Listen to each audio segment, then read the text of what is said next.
Hello students, आज हम adrenal ग्रंथि की बात करेंगे। आपने इससे पहले जो है पीयूष ग्रंथि का अध्ययन कर लिया है, तो आज हमें अध्ययन करना है एड्रिनल ग्रंथि। एड्रिनल ग्रंथि एड्रिनल ग्रंथि भी एक अंतःस्रावी तंत्र का भाग होती है, अर्थात ये ग्रंथि जो होती है बिना नलिका की सहायता से अपने स्रावों को लक्ष्य अंग तक पहुंचाती है। इसके कारण इस प्रकार की ग्रंथि को भी हम क्या कहते हैं? अंतःस्रावी ग्रंथि कहते हैं। ठीक है, तो ये भी क्या है? अंतःस्रावी तंत्र का एक भाग होती है, जिसके बारे में थोड़ा सा बेसिक जान लेते हैं कि जो ये ग्रंथि होती है, यह ग्रंथि कैसी है, कहाँ पे पाई जाती है? यह ग्रंथि on the top of kidney. कहाँ पे पाई जाती है? किडनी के ऊपर पाई जाने वाली ग्रंथि होती है। कहाँ पाई जाती है? किडनी के ऊपर पाई जाने वाली ग्रंथि होती है। ठीक है, इस वजह से इसको हम क्या बोल सकते हैं? इसको क्या बोल सकते हैं? सुप्रारेनल ऑर्गन। इसको क्या बोल सकते हैं? सुप्रारेनल ऑर्गन भी कह सकते हैं। यानी कि यदि हम चित्र बनाना चाहें तो इस तरह का चित्र एक होता है। ये क्या है? किडनी है, और इस किडनी के ऊपर इस तरह की संरचना पाई जाती है, जो क्या होती है? एड्रिनल ग्रंथि होती है। ठीक है, तो एड्रिनल ग्रंथि जो होती है कहाँ पे पाई जाती है? वृक्क के ऊपर पाई जाने वाली संरचना होती है। आगे देखा जाए तो इसका जो रंग होता है कैसा होता है? येलोइश कलर होता है। कैसा होता है? येलोइश इन कलर, यानी कि यह पीले रंग की ग्रंथि होती है। कैसे रंग की ग्रंथि होती है? पीले रंग की ग्रंथि होती है।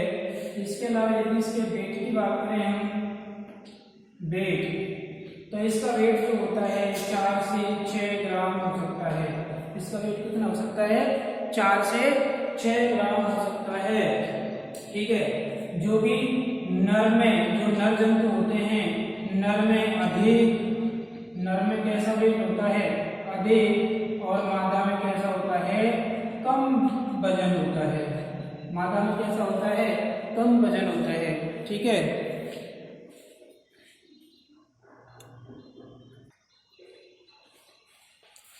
ठीक है, तो वेट कितना हो गया इसका? नर में अधिक होता है और मादा में कम, जो कितने तक हो सकता है? 4 से 6 ग्राम तक हो सकता है। ठीक है, इसके अलावा इसकी बात करें हम उत्पत्ति की, यानी कि ओरिजिन, यानी कि इसकी उत्पत्ति कैसे होती है? तो इसकी उत्पत्ति भ्रूणीय स्तर से होती है, और भ्रूणीय स्तर में एक्टो मेसोडर्म से होती है। एक्टोमेसोडर्मल सेल से होती है। ठीक है, इसकी उत्पत्ति किससे हो रही है? एक्टोमेसोडर्मल सेल से। अर्थात इसका मतलब है कि इसका कुछ भाग तो किसके द्वारा निर्मित होगा? एक्टोडर्म से निर्मित होगा। कुछ भाग तो किसके द्वारा होगा? एक्टोडर्म के द्वारा, और कुछ भाग जो होगा किसके द्वारा विकसित होगा? मेसोडर्म के द्वारा विकसित होता है। ठीक है, तो इस वजह से इसकी जो उत्पत्ति होती है एक्टोमेसोडर्मल एम्ब्रियोनिक लेयर से होती है। ठीक है, राइट। आगे यदि हम बात करें, आगे इसकी बढ़े, तो जो इसकी खोज थी, डिस्कवरी जो की गई थी, इसको सर्वप्रथम एक साइंटिस्ट थे यूस्टेपियन। कौन से थे? यूस्टेपियन। कौन से साइंटिस्ट थे? यूस्टेपियन। सर्वप्रथम इस यूस्टेपियन ने इस एड्रिनल ग्रंथि को खोजा। किसने डिस्कवर किया इसको? यूस्टेपियन ने डिस्कवर किया, और इसको जो एड्रिनल नाम था, नेम किसने दिया? Adrenal name given by W.B. Cannon. अर्थात इसको जो खोज तो किसने की थी? यूस्टेपियन ने की थी, परंतु इसको एड्रिनल ग्रंथि नाम किसके द्वारा दिया गया? W.B. कैनन के द्वारा दिया गया। ठीक है, तो थोड़ा सा इसके बारे में पढ़ते था। आगे जब अध्ययन करते हैं इसकी संरचना के बारे में बात करते हैं अपन, तो संरचना देखिए किस तरह की इसकी संरचना होती है।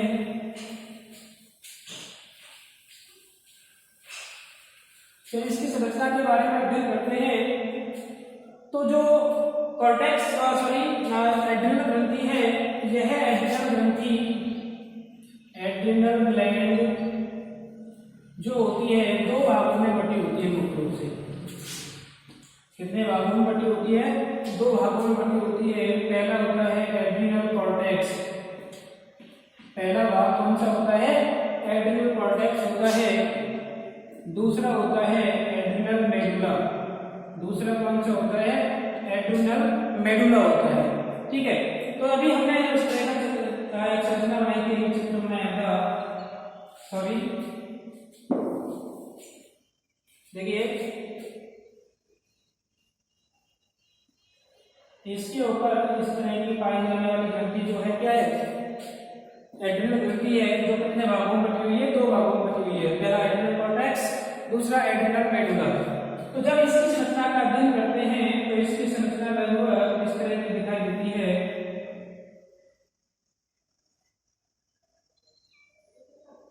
इस तरह की संरचना दिखाई देती है, जिसके जो बाहर है ना, ये बाहरी संरचना जो है एक कैप्सूल यानी संपुट के अंदर ढकी रहती है। तो इसका ये बाहरी कैप्सूल हो गया, ठीक है, जिसको हम क्या बोलते हैं? कैप्सूल कहते हैं या संपुट कहते हैं। और जो संपुट के अंदर इसके दोनों भाग होते हैं। तो जो एड्रिनल कॉर्टेक्स वाला भाग है, यह कैसा भाग होता है? आउटर भाग होता है, यानी कि बाह्य भाग होता है। कैसा भाग होता है? बाह्य होता है। और जो मेडुला वाला भाग होता है, इनर होता है, यानी कि आंतरिक भाग होता है। तो जो ये संरचना जो होती है ना, ऊपर की तरफ ये क्या है? एड्रिनल ग्रंथि है, एड्रिनल। जब एड्रिनल की हम काट कर अध्ययन करते हैं तो लगभग इस तरह की संरचना दिखाई देती है, जिसमें बाहर की ओर क्या उपस्थित होता है? कॉर्टेक्स होता है, और अंदर की ओर क्या होता है? मेडुला होता है। ओके, तो इस तरह की इसकी संरचना होती है, जो कि दो भागों में बटी हुई है, बाहरी संरचना और आंतरिक संरचना। ठीक है, उसके पश्चात हम बात करते हैं कि जो ये कॉर्टेक्स वाले भाग हैं और मेडुला वाला भाग है, ये क्या कार्य करते हैं, किस तरह की इसकी संरचना होती है। तो सबसे पहले हम बात करेंगे एड्रिनल कॉर्टेक्स की। ठीक है, तो सबसे पहले हम देख लेते हैं एड्रिनल कॉर्टेक्स। इसको देख लेते हैं एड्रिनल कॉर्टेक्स। जो एड्रिनल कॉर्टेक्स होता है, इस एड्रिनल कॉर्टेक्स से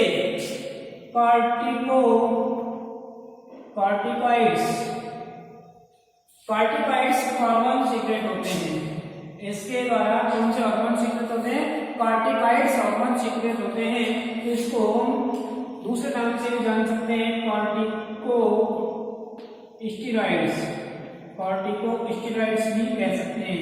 जो कार्टिकॉइड्स हार्मोन है, इसको दूसरा नाम क्या कह सकते हैं? कॉर्टिकोस्टेरॉइड्स। ठीक है, तो एड्रिनल ग्रंथि जो एड्रिनल कॉर्टेक्स वाला भाग होता है, यह किस प्रकृति के हार्मोन स्राव करता है? कॉर्टिकॉइड्स अथवा कॉर्टिकोस्टेरॉइड्स। इसमें जो स्टेरॉइड शब्द है, स्टेरॉइड का मतलब क्या होता है?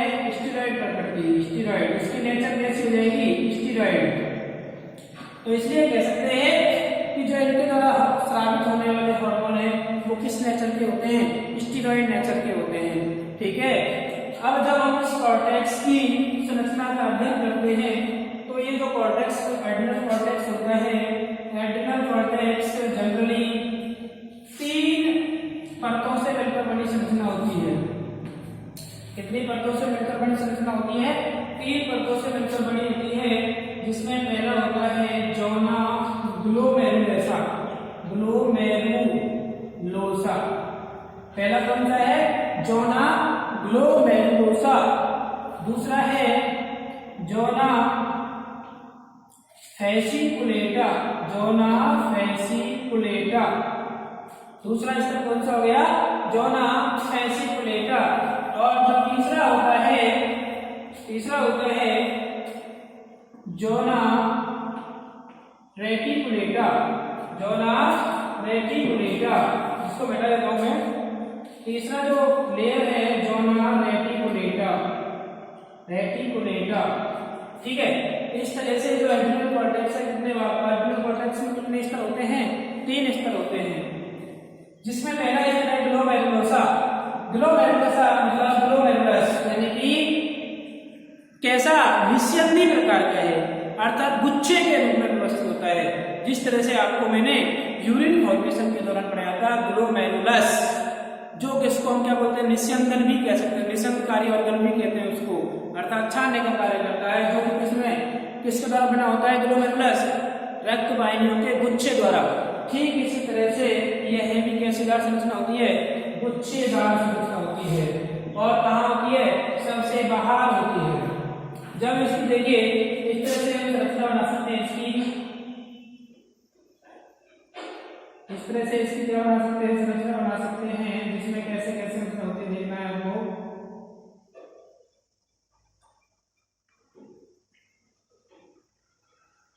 इस तरह की संरचना जो है इसकी एड्रिनल कॉर्टेक्स की है, इसमें सबसे बाहर की तरफ ये जो है, ये क्या है? जोना ग्लैंडुलोसा, ZG, ठीक है।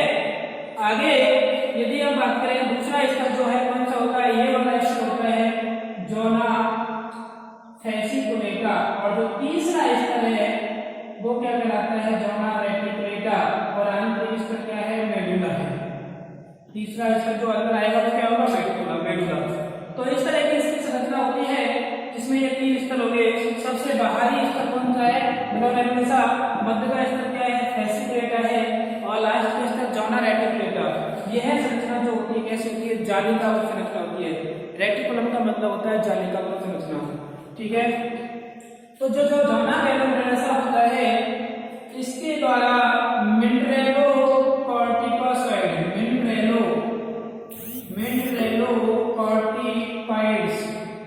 मिनरेलोकॉर्टिकोसाइड्स हार्मोन का सिक्रीशन होता है।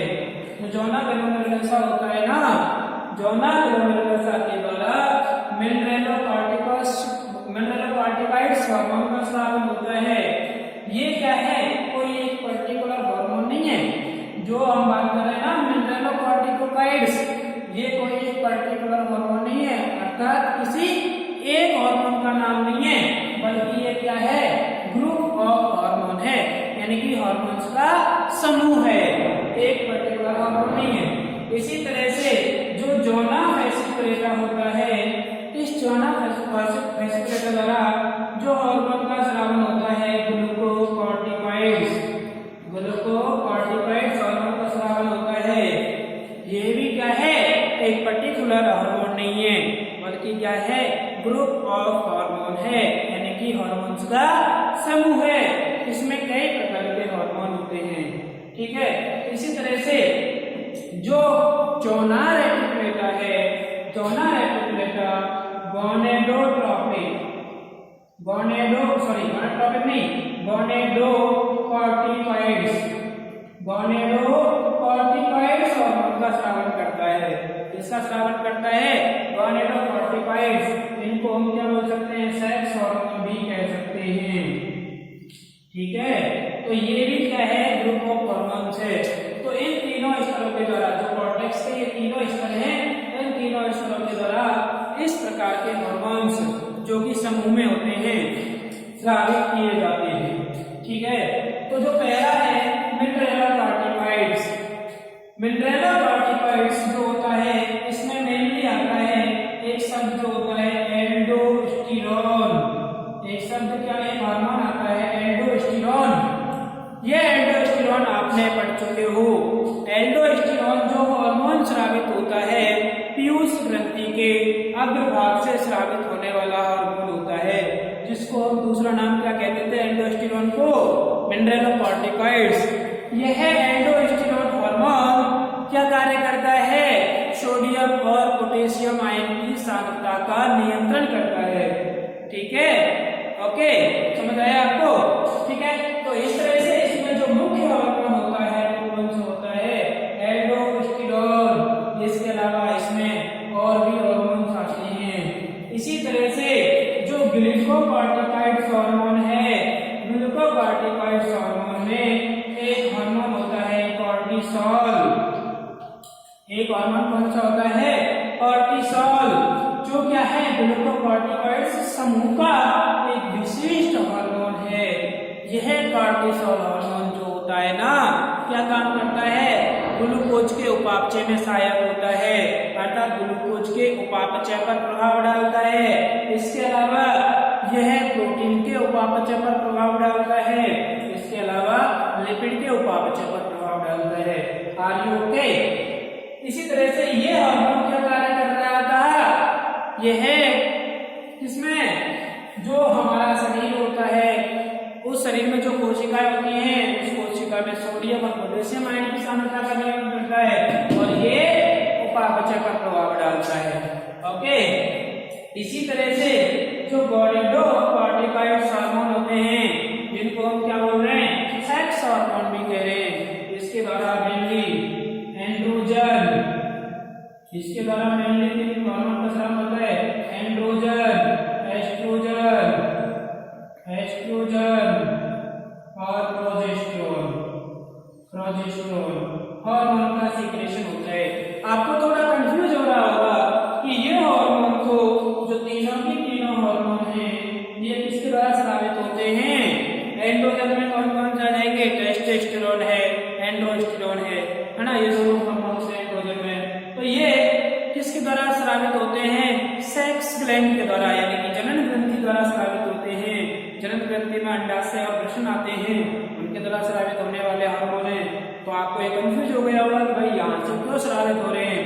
तो आपको ये बता दूं मैं आपको नॉलेज के लिए कि जो एड्रिनल ग्रंथि का जो कॉर्टेक्स वाला भाग है, वो इन हार्मोन्स की एक बहुत कम मात्रा का सीक्रेशन करता है। किसका स्रावन करता है? बहुत कम मात्रा का स्रावन करता है। जो ये बहुत कम मात्रा में हार्मोन स्रावित होते हैं ना, ये हार्मोन ही आगे चल के जो वृषण होते हैं और अंडाशय होते हैं, उनको क्या करते हैं? स्टिमुलेट करते हैं, उत्तेजित करते हैं उनको हार्मोन स्रावित करने के लिए और उनको परिपक्व करने के लिए। तो इनकी जो बहुत कम मात्रा जो होती है ना, वो किस तरह स्रावित हो रही है? जोना रेटिकुलेटा के द्वारा। तो ये बहुत कम मात्रा में स्रावित हार्मोन नेक्स्ट भविष्य में वृषण और अंडाशय को परिपक्व कर उनसे हार्मोन्स के सीक्रेशन को प्रेरित करते हैं। ठीक है, आपको समझ आया होगा। तो इस तरह से जो है ये हार्मोन स्रावित होते हैं। ओके, आपको समझ आया? इनके बारे में थोड़ा सा पढ़ा। आपको जो है इसकी विस्तृत जानकारी आपको नोट्सों में भेज दी गई है मैंने, जो कि आपको लिंक में मिल जाएगा नीचे डिस्क्रिप्शन में। ठीक है, तो नोट्सों में इनके बारे में बहुत कुछ जानकारी ले सकते हो। एक थोड़ा सा जनरल आइडिया यहाँ पे बता दिया है आपको। ठीक है, इसके अलावा हम दूसरी बात करते हैं, ये तो हो गया कॉर्टेक्स के बारे में। नेक्स्ट बात करते हैं अपन मेडुला की बात करते हैं। ठीक है, तो जो एड्रिनल मेडुला वाला भाग है, दूसरा कौन सा है? Adrenal medulla. दूसरा भाग कौन सा है? Adrenal medulla. ठीक है, तो एड्रिनल मेडुला जो होता है, कैसा भाग है? आंतरिक भाग है। कैसा भाग है? आंतरिक भाग है। ओके, ऐसा है, आंतरिक भाग है। और इस आंतरिक भाग के द्वारा जो है ना, किस प्रकार के हार्मोन स्रावित होते हैं?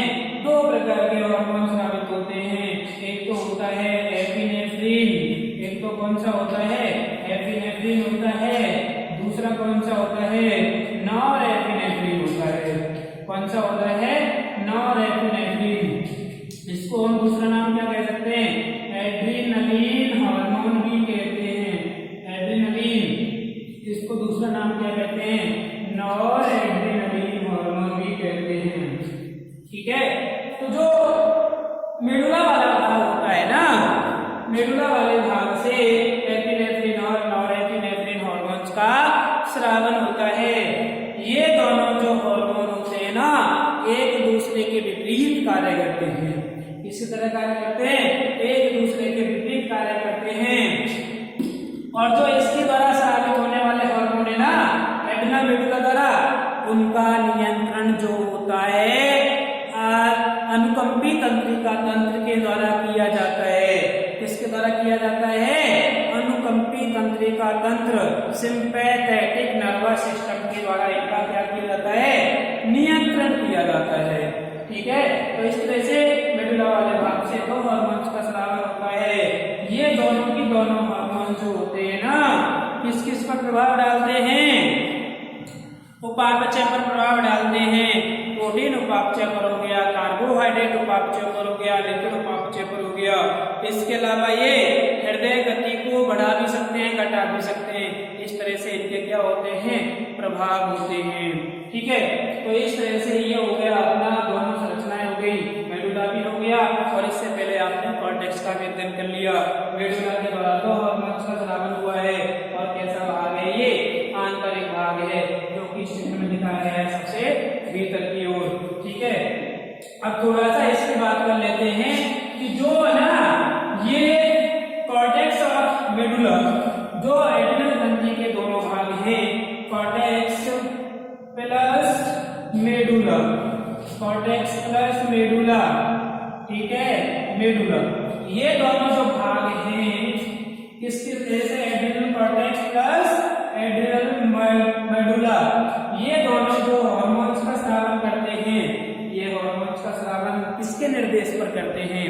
तो एक हार्मोन होता है ACTH। एक हार्मोन कौन सा होता है? ACTH, adrenocorticotropic hormone. इसका पूरा नाम क्या है? आपने पीयूष ग्रंथि में पढ़ लिया है ये। इसका पूरा नाम क्या है? एड्रिनोकॉर्टिकोट्रोपिक हार्मोन। अर्थात ये किसको? ट्रोपिक का मतलब पोषण यानी कि प्रेरित करना, किसको? एड्रिनल को। तो ये हार्मोन जो होता है ना, इसके द्वारा स्रावित होता है पीयूष ग्रंथि के अग्रभाग द्वारा। किसके द्वारा स्रावित होता है? ACTH हार्मोन किसके द्वारा स्रावित होता है? पीयूष ग्रंथि के अग्रभाग द्वारा। और यह पीयूष ग्रंथि जो होती है, ACTH हार्मोन जो होता है, किसको उत्तेजित करता है? एड्रिनल ग्रंथि को। और एड्रिनल ग्रंथि को जो उत्तेजित करेगा तो इसके द्वारा क्या स्रावित होते हैं? हार्मोन। तो ये ACTH जो है किसके द्वारा स्रावित हुआ है? पीयूष ग्रंथि के अग्रभाग द्वारा। तो इसी तरह से यह पीयूष ग्रंथि भी इस हार्मोन का स्रावन कब करती है? ये कब करेगी? ACTH-RF, ये हार्मोन स्रावित होगा। अब ये हार्मोन कहां से स्रावित होगा भाई? चलो हमने बात कर ली कि ये हार्मोन तो किसकी तरह स्रावित हुआ है? पीयूष ग्रंथि द्वारा। परंतु अब एक नया हार्मोन आ गया हमारे सामने, ACTH-RF। ये हार्मोन कहां से स्रावित होगा? तो बच्चों आपने पढ़ा है कि पीयूष ग्रंथि का भी नियंत्रण किसके द्वारा किया जाता है? हाइपोथैलेमस के द्वारा। इसलिए हम उसको क्या बोलते हैं? हेड मास्टर ग्लैंड भी कहते हैं। पीयूष ग्रंथि तो मास्टर है ही, लेकिन इसका भी क्या है? कोई हेड मास्टर है। वो हेड मास्टर क्या होता है? हाइपोथैलेमस। Hypothalamus, hypothalamus. तो जो हाइपोथैलेमस है ना, यह हाइपोथैलेमस किसका स्रावन करता है? ACTH-RF। ACTH-RF का मतलब हो गया वही एड्रिनोकॉर्टिकोट्रोपिक हार्मोन रिलीजिंग फैक्टर। RF का मतलब क्या है? Releasing factor. यह रिलीजिंग फैक्टर किसको प्रेरित करता है? पीयूष ग्रंथि को। और पीयूष ग्रंथि किसका स्रावन करती है? ACTH का। और ACTH किसको प्रेरित करता है? एड्रिनल ग्रंथि को। और एड्रिनल ग्रंथि किसको प्रेरित करती है? कॉर्टेक्स और मेडुला को। और कॉर्टेक्स और मेडुला क्या करते हैं? हार्मोन्स का स्रावन करते हैं। कोई दिक्कत? आपको समझ आया? ठीक है, आगे बात करते हैं अपन इसकी अपसमानताएं। आगे जो एड्रिनल ग्रंथि का लास्ट टॉपिक है, abnormalities of adrenal gland. Abnormalities